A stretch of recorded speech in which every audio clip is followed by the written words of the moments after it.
श्रीराघवम्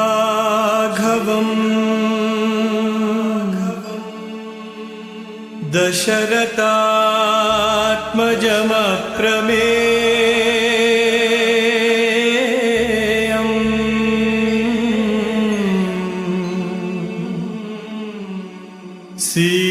सीतापतिम् रघुकुलान्मयरत्नदीपम्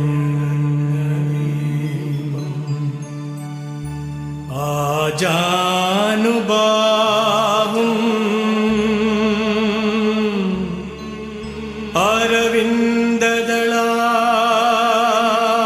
अरविन्ददलायताक्षम्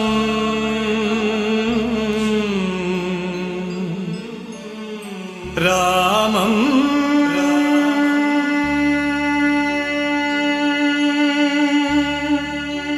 निशाचर विनाशकरम्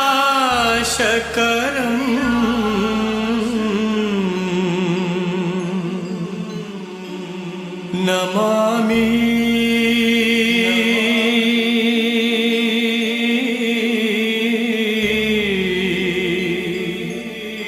Namami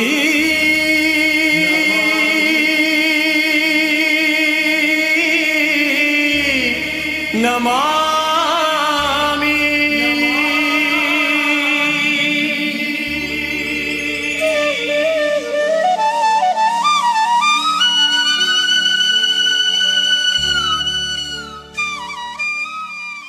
Ramakatha Rasavahini. Chapter 14. Into the Forest.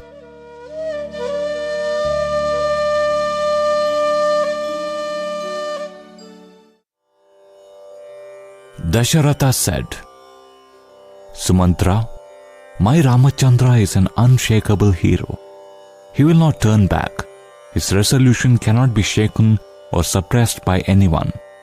Efforts made for modifying it will be futile, and we will only be causing him distress by our attempts. Besides, Rama is an unswerving adherent of truth.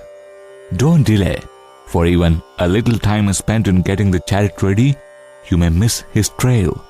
My subjects cannot bear the sight of Rama walking along the royal roads of Ayodhya. Go, go. The emperor hurried him out with the words, Carry with you in that chariot a few hampers of food and a few weapons and give them over. Sumantra, I forgot to tell you this. Plead as strongly as you can. Mention also that I told you to pray for Sita to be directed to return to Ayodhya. Take them into the chariot and let them go with you some distance towards the forest. Go into the forest with them, for if Sita is frightened at the sight of the jungle and you become aware of her fear, you can immediately ask Rama for orders and pray for Sita, the tender princess of Mithila, to return to Ayodhya, bringing to her mind that it is also my wish. Tell her that if she can't agree to stay in Ayodhya, I will arrange to send her to her father Janaka. Dasharatha repeated these words often, laden with grief at the pictures they evoked. He lost consciousness and rolled on the ground. Rising soon, he exclaimed in great distress, Sumantra, why waste words or time? Bring my Rama, Lakshmana and Sita before me now. Let me look at all three, decide on doing that and make me happy. Then he plaintively requested Sumantra, Go fast, don't delay. Take the chariot to where they are and drive the vehicle as far as it is possible for it to proceed to the spot beyond which it cannot go. Perhaps it may be possible to journey in a chariot for 3 or 4 days. At the end of that period, let them alight. Stand there, watching them until they move beyond the reach of your eyes before you turn back to bring me the news of their health and safety. Now go. Don't stay near me. Go.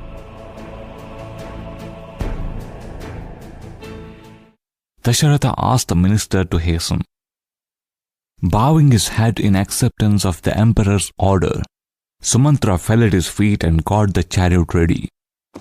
He caught up with Sita, Rama and Lakshmana, who were going along the city roads on foot. He told them what the emperor had said. He had them seated inside the chariot. Then he drove off in the direction of the forest. On both sides of the royal road, masses of citizens were weeping and failing, and Sumantra tried to exhort them to control their emotions and be calm. They crossed the city limits and moved a little distance further. The populace from the capital ran behind the chariot, all in one panic-stricken mass, raising clouds of dust that reached the high heavens. There was no sign of road or ground. It was one vast plain of distraught humanity. Old men, women, men young and strong, Brahmins, all with one voice, screamed amidst sobs. "Rama, Rama, take us with you, don't leave us behind." The streets of Ayodhya were empty. The city was as silent as a city in sleep. Darkness fell like a heavy weight on every roof. Some men and women who couldn't travel stood like stumps, helpless on the road. Many bolted doors and spent the days suffering utmost anguish, avoiding food and drink, rolling on the floor in whatever place they were when Rama left. Some awaited the return of Rama at nightfall, hoping he might be induced by compassion to come back to his beloved people. Meanwhile, Dasharatha had himself seated in a chariot. He shouted aloud, "Rama, Rama, Sumantra, stop that chariot. I will look at the treasure of my love just once." He quickened the pace of the horses and came faster and faster. The mass of citizens following Rama were caught between his chariot and the chariot of the emperor, and many of them were so exhausted that they fell on the ground. When they saw a chariot passing by with speed, they raised their heads to find out whether Rama was returning seated in it. They rose and tried to stop it to have a glimpse of Rama, their beloved prince. But when the crowns of Dasharatha fell on their ears, they too broke into sobs and allowed the chariot to pass, pleading pathetically, "O king, go soon, go, bring back our Ramachandra." Dasharatha saw Rama's chariot speeding along the sand dunes outside the city. He cried out, "Sumantra, Sumantra, rein in, stop!" and himself commanded his charioteer to speed up. Sumantra looked back and saw the chariot following him. He told Rama, "Ramachandra, Father Dasharatha is behind us. Let's stop and find out what his orders are." Rama also saw the huge mass of citizens and the chariot carrying his father, fast hastening behind him. He knew that if he stopped now, they would surround him and break into uncontrollable grief, that those who sat exhausted on the sides of the road would rise and race, impelled by a new hope, which would be giving them hopes without any benefit. It would also injure the realization of his promise. If the subjects witnessed the wailing of Dasharatha, it would bring him down in their estimation. Weighing all these considerations, he told Sumantra, his charioteer, that there was no need to stop. It was best to drive on even faster. Sumantra prayed with folded palms. "Rama, I was ordered to be with you for only 4 days. Then I have to return to Ayodhya, don't I? On seeing me, the emperor will certainly reprimand me for not stopping the chariot as commanded by him. What shall I tell him in reply? Kindly keep me with you throughout all the years of exile in the forest. I will deem my life well and happily live if I am allowed to be in the forest with you. If you agree I won't stop, I will drive as faster as you wish. Kindly communicate your order on this." Rama thought about the problem presented by Sumantra and its implications. Sumantra, he who ordered you to get into the chariot and take us in it into the forest as far as it could negotiate was your own master, the emperor. He who now follows this chariot, weeping and pleading with you to stop, is Dasharatha. You have to listen to and obey the command of the emperor, not the orders of Dasharatha. You are the minister of the country, of its ruler, and not of an individual named Dasharatha. As individuals, between us, there is the body of affection that ties the son to his father. But as emperor, he has imperial authority over you and me equally. Your loyalty and my loyalty towards him are the same. You have to carry out your duty. When Dasharatha chastises you for not giving ear to the request he is now making, tell him that you did not hear him. It is not wrong to say so. Rama asked him to drive faster without caring to stop the chariot. Sumantra drank in with avidity the nectar of moral analysis that Rama had vouchsafed to convince him. When Dasharatha saw that Rama was driving on, he stopped his vehicle and turned back towards Ayodhya, mourning his lot and wailing aloud. The people, however, followed the chariot undaunted by physical exhaustion, urged on by their determination to hold on to their beloved Rama. Some of them who were ready to sacrifice their lives for him and die in their effort to reach him trudged along breathless and broken, their feet devotedly stepping on the track left by the chariot in which he sat. Rama saw them trekking behind him, drawn by the love they bore him, and was filled with compassion. He stopped the chariot and spoke to them sweet and soft words that touched their hearts. He discoursed on the various moral aspects of the situation and pleaded with them to return to Ayodhya. They replied that separation from him was unbearable agony, that they couldn't reside even for a moment in an Ayodhya without Rama, and that they were prepared to die in the forest rather than live in Ayodhya. While many among them asserted thus, the younger among them declared that a city from which the divinity of Dharma had disappeared was more horrible than the jungle, and that they could not live in such a frightful place. The forest where you reside is the Ayodhya for us, they said. Don't be worried in the least about our exhaustion or travail. Observe your vow, your duty, as you have resolved. We too will observe our vow. You have decided to honor the wish of your father as a sacred duty. We too have a sacred duty to honor the wish of the Rama in our hearts, the Atma Rama, our master, the authority we loyally revere. We will not falter in our resolution. We won't return. Death alone can defeat us, they said amidst sobs and tears of despair. Rama's compassionate heart melted at those words of love and loyalty. Sita shed tears in streams. Lakshmana watched the upsurge of devotion rising from the common people of the realm. His eyes turned red with anger. His tongue was tied with emotion when he thought of Kaikeyi, the stepmother, who did not have even an iota of this sentiment towards Rama. He sat on the ground, his head heavy with sad thoughts.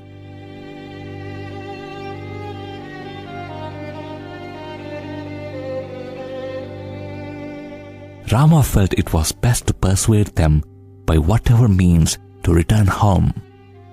He consoled them, sympathized with them, and reminded them of the rites and rituals they had to perform every day and the consequences of non-observance.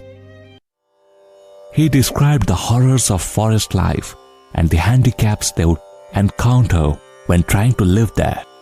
He advised them to perform rites and rituals correctly and without break, so that his years of exile might pass off quick and smooth, and he could return to Ayodhya at the proper time, fresh and fine. They would be helping him to spend his exile in peace and joy. The Brahmin youths weren't convinced by this argument. Rama pleaded with them, "Your aged parents will miss your devoted service. It is wrong to leave them unaided and alone." At this they said, "Rama, our aged parents are weak and dispirited that they cannot follow you to the very forest. They came thus far and turned back, pouring their mental anguish in streams of tears. They directed us to follow you and be with you. We are too weak," they said. "You are strong and young. Go, serve Rama on our behalf." Those aged people are distressed more because you are away from Ayodhya than because we are away from them. They will be happy if their sons are with Rama, a fortune they could not enjoy. Take us with you for this reason at least, to shower joy on those aged people." Praying thus, they fell at Rama's feet and wept. Rama was struck silent at this sincere expression of love and reverence. He was thrilled by the spirit of renunciation of these young men, which he felt was grander even than his own renunciation of the throne.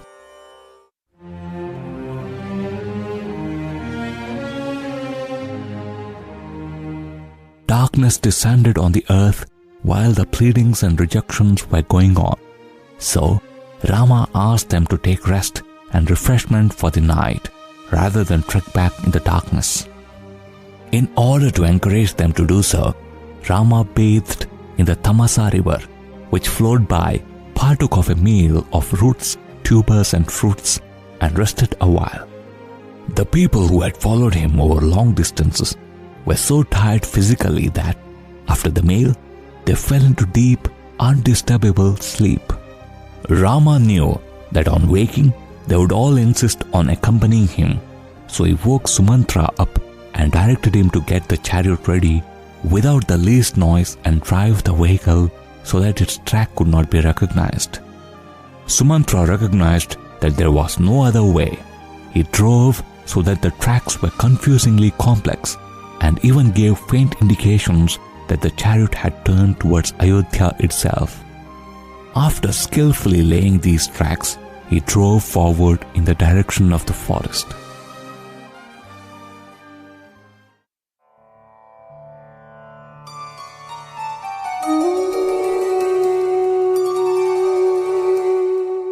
The day dawned and the citizens of Ayodhya rose and looked around. There were no signs of the royal chariot, Sita, Rama or Lakshmana. They were thrust into deep agony. They aroused the sleeping. They sought to trace the wheel marks on the ground. They ran wildly in all directions, seeking to spot the vehicle. One among them said, "Brothers, Rama saw how tired we were, how we were sleeping out of sheer exhaustion, so he left this place without taking us with him." Then they started blaming each other for showing signs of exhaustion and inducing Rama to leave them and go alone. Others condemned themselves as inferior to fish. Fish cannot live without water, but we are alive though Rama has left us stranded. Fie, fie on our lives, they cursed.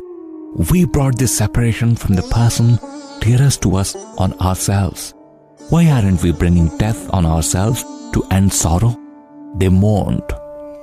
But soon they felt that since the self, Atma, in them was Rama, the act of self-destruction was unthinkable. It was also not a meritorious act, and suicide can succeed only when one's destiny is to die by one's own hand. So, another among them suggested that they could pray to destiny to sanction that kind of end for them all. They got involved in these pathetic discussions and doubts. They were anxious to decide on the next step to take. Before long, someone announced that the tracks left by the wheels were traced. It was good news indeed, for the tracks showed that the chariot had proceeded towards Ayodhya. They followed the tracks for some distance, but soon it could not be seen any longer. It had faded out.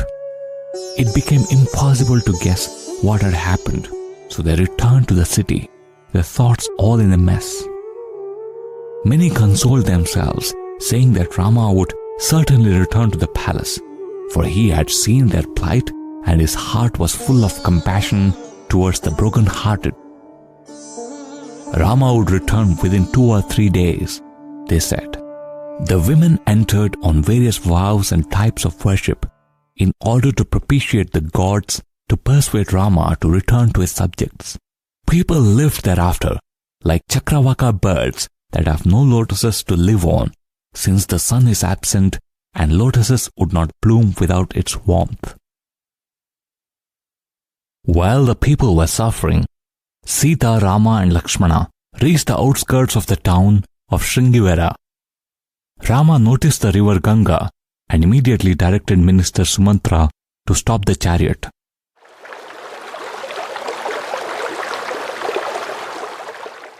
He alighted and prostrated on the bare ground before the stream of holiness. Sita and Lakshmana, as well as Sumantra, did likewise. Rama told the others that Ganga was the source of all wealth and prosperity, all the peace and plenty that shone around. Ganga gave all beings supreme bliss and the highest spiritual boons. They decided to bathe in the holy waters. Rama asked Lakshmana to find a place where Sita could get down from the bank to where she could safely take a bath.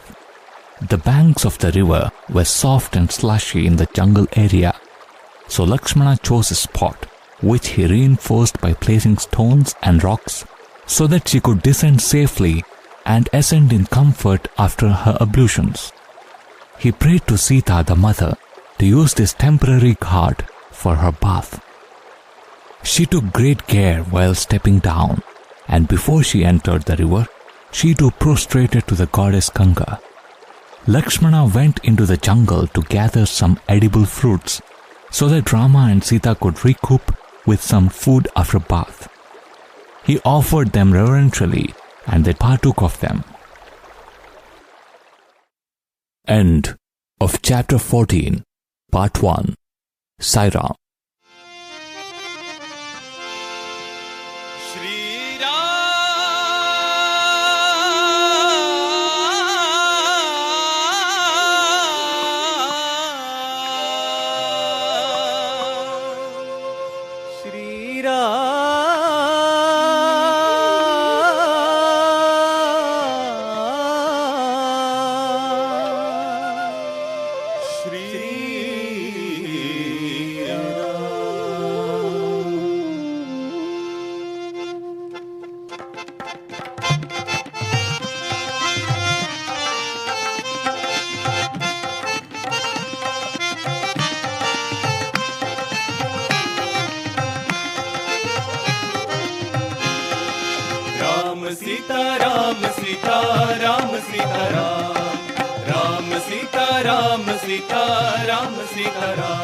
Shri Ram ji की महिमा अपार, राम जी की महिमा अपार। सुन लो तो बेड़ा पार, सुन लो तो बेड़ा पार। श्री राम जी की महिमा अपार, राम जी की महिमा अपार। श्री राम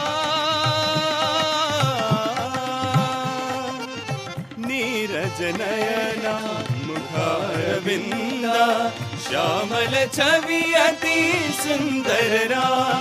करुणा स्वरूप श्री राम, निर्मल स्वभाव श्री राम। करुणा स्वरूप निर्मल स्वभाव, भक्तों के प्राण गुणशीलवान। नीरज नयना मुखारविंदा, श्यामल छवि अति सुंदर राम। रविकुल मंडन दशरथ नंदन, मुनि मनरंजन नयन विराम। राम श्री राम श्री राम श्री राम राम श्री राम। श्री राम जी की महिमा अपार, राम जी की महिमा अपार।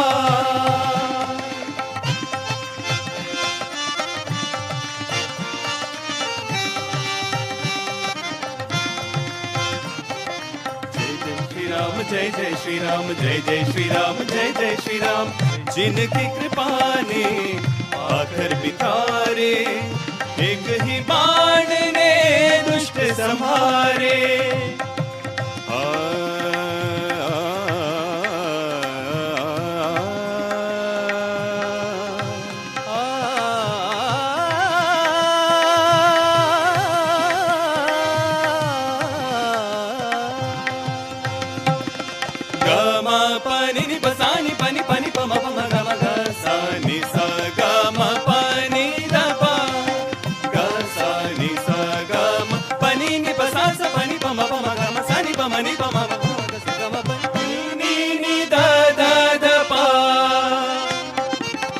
जिनकी कृपा ने पाथर बितारे, एक ही बाण ने दुष्ट संहारे।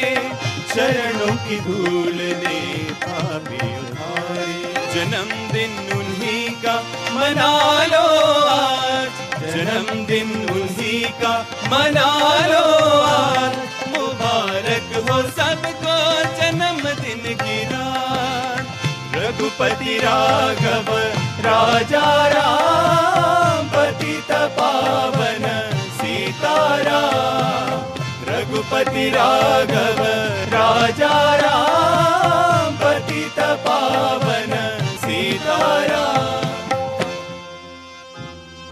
राम सीता राम सीता राम सीता राम सीता राम सीता राम। श्री राम जी की महिमा अपार, राम जी की महिमा अपार। सुन लो तो